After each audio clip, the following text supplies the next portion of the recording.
Okay, so some disclosures of financial interest. And I just want to say we live in an RNA world, right? Because essentially all of us have been transfected by a synthetic mRNA. But just to remind everybody that in every cell, we have RNA that's expressed and as from genic regions in the genome, and they don't magically become proteins, and they don't magically appear in different parts of the cell, and they all are localized and organized and orchestrated by human RNA binding proteins. And when I began my group at UCSD, there were maybe 300 to 500 RNA binding proteins annotated in the human genome. Since then, through a variety of different technologies developed by many other groups, including our group, we've identified now that there are at least 2,500 proteins, including the human genome, that bind RNA. And this is a very nice diagram on the right by Tom Tuchel's lab in Rockefeller, where he painstakingly, illustrates that small RNA biogenesis, long linear non-coding as well as coding RNA biogenesis. At every single step, there are proteins that bind the RNA and mediate the processing of these. And then in localization, and then even target the RNA for degradation. So we are very interested in my lab about RNA binding proteins and what they do, in different settings and development. Now, RNA binding proteins bind to short cis regulatory elements in the transcriptome, and these binding sites can be sequence specific, can be structure specific, can be three-dimensional RNA structures these days as well. And the RBPs that bind these elements control gene expression, and there are thousands of elements for any given RNA binding protein. And so one can imagine that if you disrupt an RNA binding protein, or you disrupt its RNA targets, interaction, even a single nucleotide, it can give rise to many different forms of diseases and cancers. And my lab classically studies neurodevelopment and degenerative diseases, right? So we've been very interested in trying to understand the basis of RNA regulation, so-called the RNA binding protein RNA interaction code, and we do that by developing a whole bunch of different technologies. And so just broadly speaking, we care a lot about RNA binding proteins as gene expression regulators, and we develop technologies to study them. We care a lot about RNA binding proteins these days as drugs themselves. So we and others in the field have repurposed different natural carrying protein RNA interacting complexes as drugs. And then more recently in the lab, we've been very interested in RBPs themselves as drug targets. Okay, so we use many different tools, and since this is the genomic section in a stem cell meeting, I'm going to talk a little bit about how we think about RNA processing and integrate genomics and disease modeling and come up with ways that we hopefully will be potentially therapeutically useful, right? Okay, we take a very bottom-up approach in how we think about RNA binding proteins and RNA interactions. And so we care a lot about where every single binding sites are, right, in the transcriptome. And some of the technologies we have developed, which could be helpful here in setting the stage for the science that I'll discuss, is an enhanced clip approach. So this approach requires cross-linking of RNA to RNA binding proteins and using an antibody to immunoprecipitate the RNA binding protein RNA complex out from the cell, out from the rest of the milieu, right? And you digest away all the unprotected RNA fragments. And then you ligate the protected RNA fragment with sequencing adapters and essentially do RT-PCR and generate a library that you sequence, right? So this enhanced clip approach, cross-linking IP, allows us to identify very robustly the binding site for a given RBP. And the technology we developed in 2016 is about 1,000 times better than any existing technologies before. And you can see every single dot here is a data set that's been generated by my group with this method. If you download all the other data sets out there, the y-axis is % reads that are usable, meaning not PCR duplicates, right? So essentially every single library generated here, most of them have a very high fraction of the reads that are usable and not amplified because initial library generation steps were poor. So this has been used by many groups, including our group, and lots of publications illustrating the ability for eClip to identify what RBPs do. However, there are some limitations, and so recently we've also published a different method where we fuse the RNA binding protein to APOBAC enzymes, right? And instead of an IP approach, the APOBAC enzyme changes C to use in the RNA transcript, and then we can do regular RNA-seq, right, to identify whether RBP is bound because it's bound and mediates these editing events. What's cool is that because you can do regular RNA-seq, you can do isoform-sensitive measurements using long-read technologies like PacBio and Nanopore, and then single-cell experiments using 10x. So this is the first figure data actually showing a single-cell binding of an RNA binding protein, and each track here is a single-cell example. So we use some of these technologies in a lot of our studies, and I'll talk about the eClip method a little bit more in this splicing one. And so this is a story that we started about 6 or 7 years ago now, when Emily Wheeler joined my group as a graduate student. And Emily has a personal interest in blood cancers, but came from an RNA lab in Indiana, Heather Hunley's lab. And so she really wanted to work on RNA biology as well, right? And so we teamed up with Irini Pepperotrov's group in Mount Sinai, and then later on with Ernesto and then Roger Sunahara's group at UCSD. Ernesto was in Singapore, and then now he's at Mount Sinai as well. And so this project came about because actually Emily reached out to Irini, who's an expert in MDS, and wanted to collaborate and said, "Can we do that?" And I said, "Sure, like why not, right?" And so MDS is a group of diverse bone marrow disorders, right, where the bone marrow doesn't produce enough mature red blood cells. It's primarily a disease of the elderly, but can also affect younger patients. And normally, as David had pointed out, right, HSCs are important in generating a variety of different cell types, red blood cells, white blood cells, platelets. But in MDS, these stem cells don't really mature or may have a shortened lifespan, thus you have fewer normal mature blood cells. And for 30% of MDS patients, they progress to acute myeloid leukemia.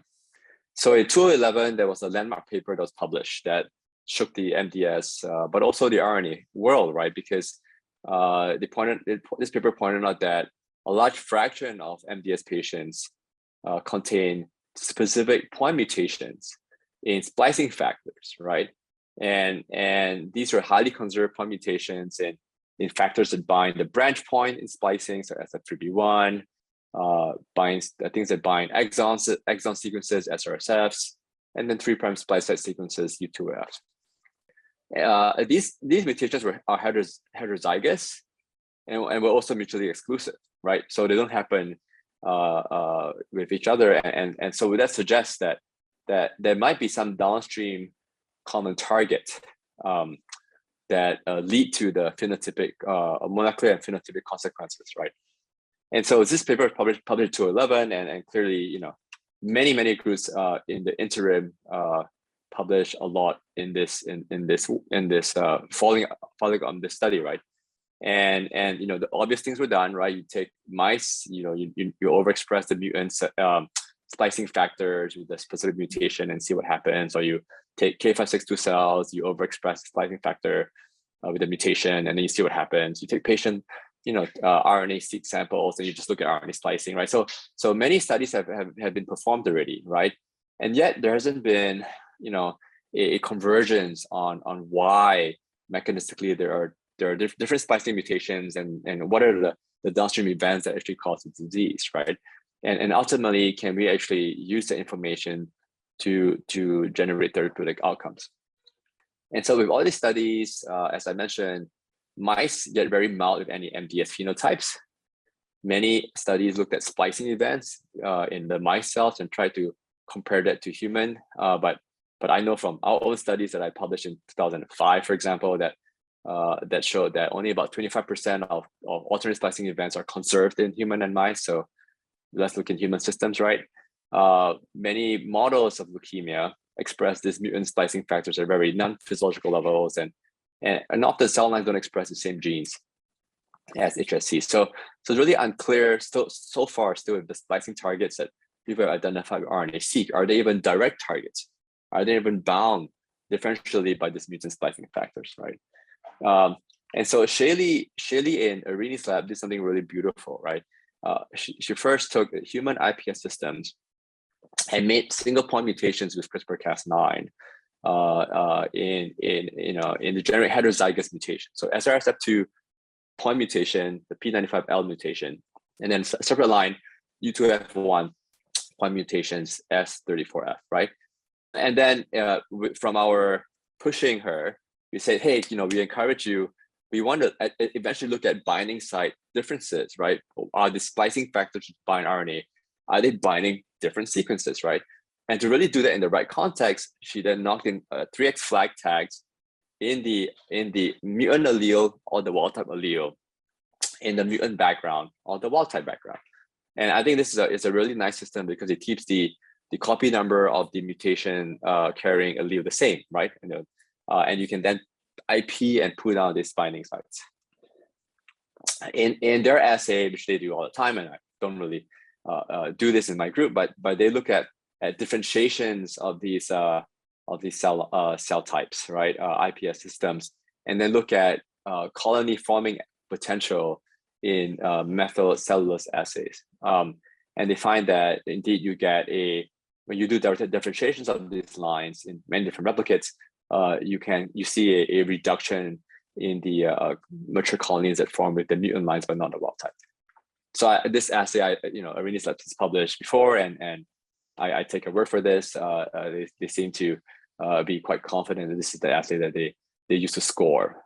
So again, these are differentiated in Irini's lab into this HS progenitor cells, and what she's been then giving us, right, thus far is that she's been isolating these different wild type and HS species, and then sorting them for CD34 or CD45 positive cells, and then sending us RNA or frozen lysate to do our experiments. Okay, so the first easy experiment is to look at RNA-seq data, right, in the mutant versus wild type. And so we define here U2F1 wild type, and then U2F1 mutants. And then we look at the score called % splice in for exons that were included or exons that were excluded. This was the score that was developed by my grad school mentor, Chris Birch, as a % splice in score. It's been used throughout the splicing literature. So PSI tells you that is exons included more or less. So the exons included more in the wild type versus the mutant situation. We call that a wild type exon, but it's really excluded in the F34F mutant, right? And then once included in the mutant but excluded, we call it F34F exon versus wild type. Same for this. And so the first analysis was to ask, are there, from these groups of exons that we can distinguish that were mutant or wild type specific in a different context, what were the mutations? Sorry, what were the preferences, right? And so we can see that the wild exons which are included in the wild type but skipped in the mutant tended to have the UAG sequences for the U2F1 mutation, and then the ones included in the mutant but skipped in the wild type had this CAG preference. This was known before. This is published from many RNA-seq data sets. So the preferences were at least the same and correct. And then same for the SRSF2 mutation mutant preferences. They actually, the exons which are skipped and included differentially in mutant versus wild type had different preferences as well. This is already known. And so this confirmed what we've seen in patient RNA-seq data sets. But what the next step is, are these due to a physical binding or a differential binding of the RNA binding protein? So what Emily did was to do allele-specific ECLIP, right? So she could tag to IP in the different alleles, and in the wild type and mutant allele, the wild type and mutant allele. And our first pass typically is to ask, do the binding sites make sense with regards to the molecular function of the protein? And so this RNA binding protein U2F1 binds typically the 3' splice sites, and you see this orange representation tells you that it's indeed enriched over there versus the other regions in the transcript, right? On average, right? And same for SRSF2. They typically bind exon sequences, as you can see from this blue. There's a reduction in binding, but still the representation overall look the same. So the representation of the binding for both wild type and mutant alleles are the same, but are the motif preferences the same? And indeed, that was where we thought was very interesting, because we find that the mutant preferences were different, right? So indeed, we see similar to what we see and expected from the exons that were changing, the binding preferences were different. So CAG preference versus UAG, and then same for the SRSF binding sites, right? So again, preferences for the binding sites were actually distinct, but fortunately corresponded to the RNA-seq induced RNA-seq mediated like splicing measurements, right? Next, we combine the binding patterns, direct binding, with the RNA-seq measured changes, right? And so we generate these RNA splicing maps. These are ones where you can look for a canonical exons that were included or excluded, and they overlap the binding patterns from the clip data, right? So this tells us, for example, that exons that are included more in wild type but skipped in mutant were enriched for binding for wild type exons, right? And same for both. But exons that were included in the mutant but skipped in wild type had more binding for the mutant splicing factors. And when Emily broke this up into 3 different categories, it became even clearer, right? So you can even take all exons that were alternately spliced and bind them to only ones having the wild type binding pattern, which is both, or only the mutant binding peak. And just using UTF-1 as an example, exons which only had the mutant binding peak, right, were included more in the mutant cells versus wild type. Ones which only had the wild type were included more in the wild type cells versus the mutant. And I won't go over some of the specific genes here, but I'll point out one of them in the next slide. So what Emily did was then overlap, obviously, the 2 splicing events that were differentially spliced between different mutations, and asking, is there anything in common? And then she overlapped that also with MDS patient cells, just to make sure that some of these were changing in patient cells. And that was a very small number. And then she finally got to overlapping the differential eclipse binding, and it was an even smaller number, right? So we got to only 3 exons. And at this point, I thought this project was dead in the water. But this is just showing the overlap with differential binding. But then Emily showed me the actual genome browser tracks, and I love to look at these, right? So this is U2F1 wild type binding on the GNS exon 3, and I'll tell you what GNS is in a bit, but there's no binding there. And then the UTF1 mutant binds there. And in fact, because it binds here, it includes this exon more in the mutant condition versus wild type.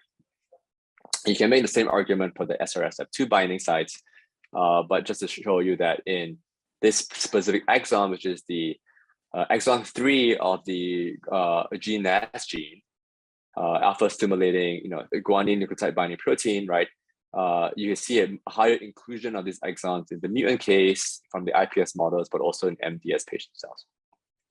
And so the next question that Shaylee and Emily asked was, can we express the long isoform with this one exon to reproduce the MDS phenotype? And the answer is yes. So they can express just the long versus short in wild type lines and to induce this phenotype that they measure. And then you can also knock down the isoform alone. So exon 3 knockdown to then correct the phenotype in the mutant cells. So then we were very interested in this GNAS long isoform, right? So what's been known and published by our colleague, right, at UCTV, Rafael Bahar, was that there was actually another mutation in this GNAS gene found in a small percent of MDS patients, somewhere else in the gene, and it's R201H, and it's an activating mutation. And so we hypothesized that the exon 3 inclusion may also be a activating, mutation, right? So G alpha S, right, which is the protein that is translated from this GNAS gene. It's a member of this heterotrimeric family of G proteins activated by GPCRs. And in the inactive state, G alpha is bound to GDP and in the inactive state, and then to become active, it has to like release GDP, exchange it for GTP, and so we figured maybe this one exon inclusion event altered this balance, right? So we are not experts in GPCRs, right? And so we reached out to Roger Sunahara's lab. Actually, I'll correct. Emily Wheeler reached out to her colleague in Roger Sunahara's lab. And then Roger said, yeah, this seems like an interesting project, and was very excited because they had been studying G alpha S for quite a while in different forms of cancer. And it's the first time we've actually identified an isoform in G alpha S to try to understand what it might do differently, right? And so here, what Roger's lab did was to make recombinant long and short, and basically have a non-hydrolyzable form of GTP, so gamma S, and see if the capacity of binding it was different. And indeed, the long isoform actually bound this form of GTP faster than the short isoform. And then in other studies, which I don't have time to go through, he also showed quite convincingly to us that the long isoform indeed is ultimately more active than the short form. Okay, so what does this G alpha S long isoform do? Well, to cut a long story short here, also we eventually found that it activates ERK-MAPK signaling. If you overexpress the long isoform, you can get higher phospho-ERK. This is true for the IPS HSPCs, from cord blood CD34 positive cells, as well as in MDS primary cells. So you get higher levels of ERK activity since many GPCRs regulate ERK, and so this hypothesis turned out to be correct. And what got Irini even more excited is because she had colleagues that were down the hall studying this pathway, and she pointed out that ERK-MAPK activation, right, might be since it's different here in this splicing factor mutant cells, maybe there's like a way to test the dependency of the splicing factor mutant cells on this signaling pathway, and MEK is upstream of ERK in this pathway. So there've been several MEK inhibitors are currently FDA approved in oncology for melanoma and other solid tumors, including this one here, as we use as a control. And so, but then you want to test the MEK inhibitors versus this mutant BRAF inhibitor, even though they're all like, melanoma, used in melanoma. And so she tested these, and turns out that, all of them so far give, vulnerability or mutant cells showed marked sensitivity to all these inhibitors, but not the control. So it's quite interesting, right? So what we think is happening is that in splicing factor mutant cells, between these two splicing factors, there's many splicing changes, but ultimately one that's relevant to the phenotype that we can reproduce, right? And this isoform of GNAS or G alpha long seems to be controlling or upstream of ERK signaling, and you can leverage this to actually provide, in this case, repurposing of compounds for MDS. And so with that, I'll just stop, and thank you for the opportunity to tell you about science, and I'm happy to take questions. We'll have to invite you to my lab, and I'll have to teach you how to do hematopoietic colony assays. So perfect. My first paper using human embryonic stem cells was literally titled Hematopoietic Colony Forming Cells Derived from Human Embryonic Stem Cells, because it is a great assay, though we don't do it as much anymore. But it's... Yes, I will take you up on that offer for sure. For somebody in your lab. It is something we're looking at getting back into, some early hematopoiesis studies. So if anybody has any questions for Gene, we got a minute, and can maybe ask. Again, I think it's great looking at these MDS targets and really figuring out these mechanisms and potential druggable targets. Maybe I'll just ask if what's next. Are you still there? Did we lose you? Yeah, you're there. I'm still here. Yeah. Okay. So is there more on the list there then for targets? And so we are continuing to look at the splicing of GNAS, because it turns out that this isoform is interesting for a variety of different cancers, not just this one. And so we're developing ways to try to modulate and understand the splicing directly of GNAS, which I think would be very useful. Let's see. And then, in RNA side, I think they're pushing hard to think about using these MEK inhibitors for MDS patients. So that's something that I think will continue on from a translational perspective. Yeah, I think that's interesting. And then I'll ask, well, we got a second, again, it's great getting into MDS and hematopoiesis, but how much, and I know you've looked at a number of degenerative disease, right? I mean, are these all, I'll say independent pathways, or are there common mechanisms they are sort of these, in any of these sort of, I consider this sort of a, we kind of think about this as a disorder of aging, right? That as you get older, you accumulate these defects, but I don't know if that's true. It turns out, and this may go on to the next session, but there are actually a lot of splicing events that change during age, and many of them are in signaling pathways, and so that might actually provide opportunity to think about rejuvenation and anti-aging stuff, right? So, but I don't know if they're cause or consequence, right? These are things that are correlative so far. Okay, great. Thanks so much, Gene.